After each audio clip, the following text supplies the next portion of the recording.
Okay, so good morning. Ngayon ay June 2. Ano oras na ba? 8:30. So, mga 8:20 yan. Advance na ng mga 10 minutes eh. So, ito, mapansin nyo. Meron siyang harang na hindi naman talaga totally 100% na harang, pero at least may barikada siya na net. Kasi, nung last time natin, medyo may mga problema in terms ng ibon. Ayan, so hopefully, mabawasan ito yung ganong problema. So, kulang pa ako kasi kailangan ko pa ng isang box.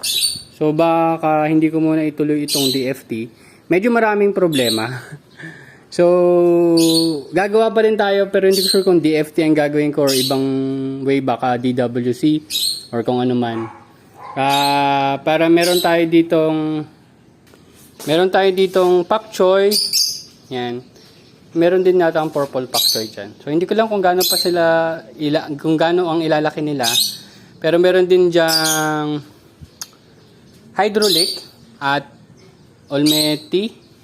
At meron din tayo dyan yung Salanova. Wait lang. Marami kasing sampay kaya iniwasan lang natin mapunta sa video. Ito Salanova. 4 lang yan. Testing. Salanova Ruksay. So nabanggit ko sa inyo na gusto ko ng red lettuce. So ito yung mga ibang scamander natin. So hindi siya ganun kaganda dito. Kasi yung mga kasabayan nila nandun sa kabila, malalaki na. Good for harvest na yon sa June 13. So yan. So ito naman yung natin, mga basils natin na sobrang lalago. Ang ganda ng tubo. Tapos meron din tayo mga spinach na pwede kong i-harvest siguro after a week. Yan, babawas-bawas na tayo dyan. Yan. So, malago rin yung mga tanglad natin. So hopefully, ma-deter nitong harang natin yung ibon. Yan. Medyo tingnan natin kung ano mangyari. So ngayon, ang ginagawa ko, nag-clean up tayo kasi kukulangin talaga ako ng space. So baka today din, bumili ako ng panibagong set of boxes na 4 na peraso. Usually kasi isang set ng tuna box 4 na peraso. So yun yung in-order natin kay Cedric. Na within the day naman kaya niyang mapadeliver yon. So ito yung mga mustasa, meron pa dyan, harvest ko lahat yan, pati yung kabila na yun, kasi bala ko itong space na to, yung mga natira kong seedlings doon, kung hindi ko pa matransfer lahat, lalagay ko dito, it's either pak choy, lettuce, yan, kasi tingnan mo, maganda yung tubo ng pechay dito so palagay ko magiging maganda rin tubo ng ibang halaman dyan. Doon kasi hindi masyadong malaki. Iba yung siguro itsura ng lupa doon. O dito mas mataba siguro yung lupa. Hindi ko lang sure. So ito, yung petunia natin, hindi ko pa rin talaga nakikitang nag-uugat. Pero susubukan ulit natin mag-transfer dito sa ating lupa. Yan. O kaya dito na lang din mismo mag-transfer ako. Para lang matesting. Kasi yung tinransfer ko dito sa kabila ay malamang ay mamamatay. Yan, hindi siya nag-ugat. Actually, wala naman siyang ugat nung transfer ko. Pero buhay siya. Pero ngayon, yan. Wala. Mukhang negative. So, yung mga marigold naman natin dito, ayan. Ito yung galing sa buto. Ito naman galing sa cutting. Pero yung cuttings kasi niyan dun sa side shoots. So, siguro, susunod natin ang cuttings natin dun sa main stem. Yan. So, malamang ito. Kunyari, mataas na. Puputulin natin yung main stem. Tapos yun yung itatanim natin. Tapos hayaan na lang natin silang mag-side shoots. Yun yung plano ko moving forward. Tingnan lang natin. So dito naman yung iba, nag-okay na yung ibang tanglad, nag-recover na. Medyo matagal yung pag-recover nito pero goods naman. So yun, namatay. Dagdagan na lang natin. Marami naman tayong tanglad. Ito, dito, malago na rin to. Yung ibang tinransfer ko dyan, hindi din masyadong nabuhay. Ito, hindi ko alam kung anong vine to Pero hinayaan ko lang muna siyang tumubo. Hindi naman siya pipino. Ayan. So dito, onion bunching ang ilalagay natin. So tumutubo naman yung mint natin dito na may isang spinach. Tapos dito yun, parang spinach din yung tumutubo dyan na konti. Kasi, bala ko pang bumili ng ganito, siguro 4 pa ulit. Lupa na lang gagawin ko. Pero sa kabila natin i-transfer Pero sa kabila, nagbabalak na rin ako magpagawa is either isa or dalawang 1x3. Gumagana naman yung 1x3 natin, nakailang harvest na tayo. So, baka mag-invest tayo doon. Pero panibagong design, 1-inch tubular yung ginamit doon. Ang gusto ko sana, yung 1-inch tubular, tas hahaluan ng half-inch na pabilog na tubular. Kasi, itong mga gamit nating ito, itong mga PVC, 1/2 to eh. At pwede natin siya gamitan ng clip. So iniisip ko, gamitin ko dun sa metal. Yan. Kasi nung alam niyo naman yung 1x3 natin doon ay naka-tape lang yung tawag dito. Yung UV plastic. Bibili nga ako ng C-clamp para lang ma-fix ko 'yon. Kasi after several months, nag-deteriorate or na disintegrate na rin yung mga doon, yung tape. So, inaalala ko, pag nasira na lahat yun, lilipa rin na yung takip. So, bumili tayo ng C-clamp para doon. Bumili ako 4. So, tetesting ko muna. Tapos, yan. Kung okay naman, di tuloy-tuloy na. Yun na lang muna temporarily. Pero yung ipapagawa natin panibagong design is yung malalagyan natin ng clip, yung 1/2 inch na pang-clip sa mga circular tubes or PVC. So ito, medyo temporary delay muna tayo sa DFT natin. Dami ko naging challenges and hindi ko sure kung okay pa ba yung time na binubuhos ko sa kanya. Pero moving forward, pag gagawin ulit natin dyan, hindi na natin to i-reuse. Bibilin tayo ng 2-inch na PVC, tapos bubutasan na lang din natin. And let's work on that sa susunod.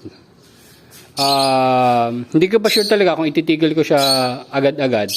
Pero kailangan ko munang trabahuhin yung kailangan nating mga beds for the next weeks. Kasi kailangan natin ng 6 na sets ng taniman. Kasi parang every week nagtatanim tayo. So with the 6 cycle, kailangan din natin ng 6 na taniman. So yung malaking taniman natin dun sa kabila na 12 boxes, hatiin natin yun sa 2. So dalawang transfer time, dalawang batch yun.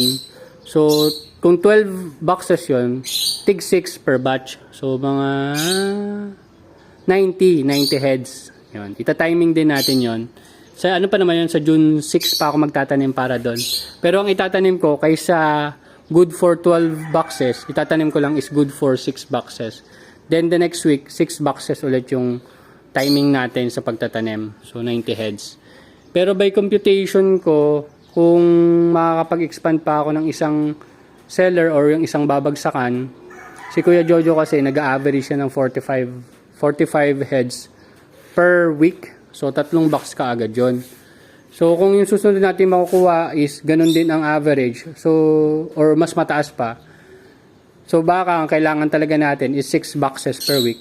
Para lang dun sa babagsakan natin. Which is good kasi hindi na rin tayo mahihirapan na mag-dispose. Pero syempre, kada harvest ko, talagang una nating inaalok is yung ating mga personal customers.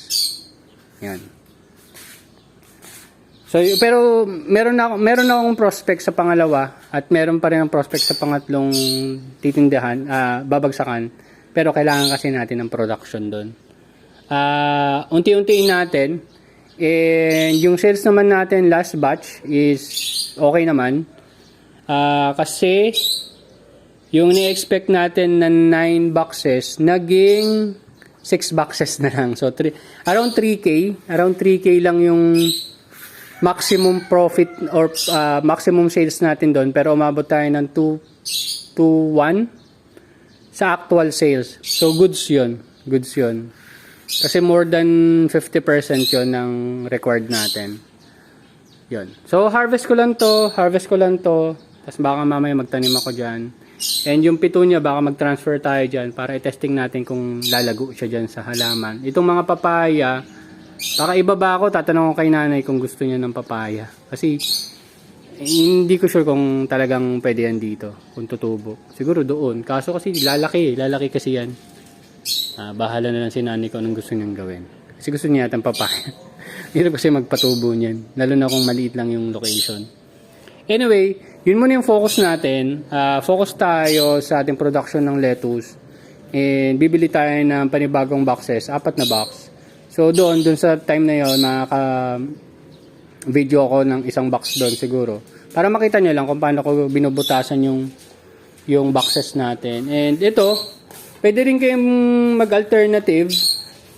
Kasi dito ang ginamit ko lang is 1/2 inch na styroboard na nabili ko sa mga school supply siguro. Pero ito nabili ko sa National Bookstore. Yan. 1/2, ang sukat nito 2x4 feet na 1/2 yung thickness. Yan, 1/2 inch yung thickness. Yan, pwede mo siyang gawing ganyan. Mukhang lalago naman siya dyan. So hopefully maging maganda ang turnout ng mga production natin. And nakikita ko naman na by August pa talaga masasabi ko kung working or hindi yung setup natin. Pero hopefully mag-working siya. Yun lang naman ang goal natin ngayon. So 6 na set ng taniman, mga different taniman dito. Baka makagawa tayo ng 2 or 3 set ng taniman dito. Tapos sa kabila, hindi, kahit 2 lang pala dito kasi sa kabila 4, pero kailangan ko magpagawa ng 2 1x3. Yan.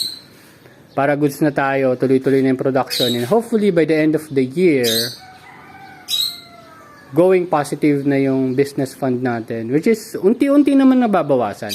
Kahit may gastos ako from time to time, kasi may mga na crazy idea, mga naiisip ko na pwedeng gagawin, yung pala hindi ko kailangan, hindi ko magagamit, pero pinapasalo pa rin natin yun dito. So negative pa rin tayo, pero medyo bumababa na. Hopefully tumaas, pero bababa pala ulit yun kasi kung magpapagawa tayo ng 1x3 doon, sigurado gastos malala.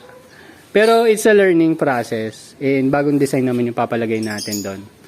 And yun lang. That's it. Harvest muna ako and see you next update mga tropa. Bye-bye!